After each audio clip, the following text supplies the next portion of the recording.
Okay, virtual private servers or VPSs is something a lot of websites can benefit from, but not that many people fully understand how or why. So let's talk about it. What is a VPS? How does it work? The pros, the cons, and should you use one? As the name suggests, virtual private servers run in a virtual environment that's dedicated just for you and is created on a physical server. For example, imagine you have a physical computer that's being used by 4 people. It gets annoying really fast. With multiple users, all of their files would get mixed up. People that want to listen to Spotify have to log out of their previous user's account and then log back into theirs. If one user installs something, everyone has to deal with it, and everyone's forced to use the same operating system.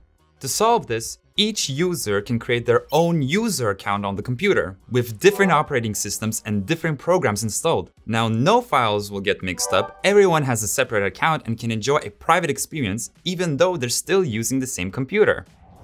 Well, this is pretty much how a VPS works. When buying, you tell the provider how many resources you want to use for your website or app. A virtual environment gets created to your specifications. While you still technically use the same hardware, all users have their private little piece of it, and you don't have to fight for space or power with the other sites on that server. And that's not all. Even the cheapest VPS hosting services are usually at least around as powerful or even 2 times as powerful as the most expensive shared hosting plans, allowing you to have more visitors on your website at the same time and improve browsing speed by loading pages faster.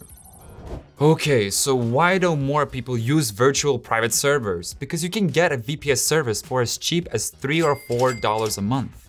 Well, because in most cases, it's not a set and forget type of deal. There are almost unlimited options for customization, and most people don't really know what's good for their projects. So they tend to choose suboptimal and expensive configurations. As a non-tech savvy user, the risk of getting it wrong is just too big compared to the rewards that you're getting. A good example of this complexity would be the control panel. If you're using an unmanaged VPS, well, you don't get one. You either need to install a third-party control panel yourself or manage your server through commands, which is quite difficult to say the least. And if you misconfigure your server, that could lead to outages and security issues. But that doesn't need to be the case. Notice how I said unmanaged VPS. Well, there's another type of VPS service, it's called managed VPS. It's still a new type of service for the web hosting market, and it just works right out of the box as you would expect it to. It's still based on the exact same principles as a regular VPS, meaning you still get a set amount of resources within a physical server, except you don't have to go through the setup and maintenance steps yourself. For example, if you go with ScalaHosting managed VPS plans, we set it all up. Handle server uptime and monitoring, take care of the backups, caching, and provide you with 24/7 support if you have any questions. Managed VPS is not as customizable as regular VPS plans, but they're made to be a great choice for 99% of the users. I would recommend going with managed VPS if you're a medium-sized business owner and you don't have an in-house IT department. It's a bit of an overkill for passion projects, but if you plan to make a living through your website or it's an integral part of your business, a VPS solution will be miles better than a shared hosting one. I always try to calculate how much 1 hour of my work is worth. Since with managed VPS, you're trading your time for money.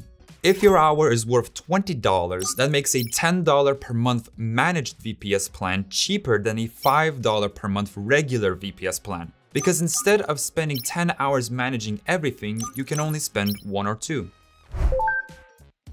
I hope this sheds some light on the complicated topics of VPS. For more great information about how to optimize and build your websites, check out our channel.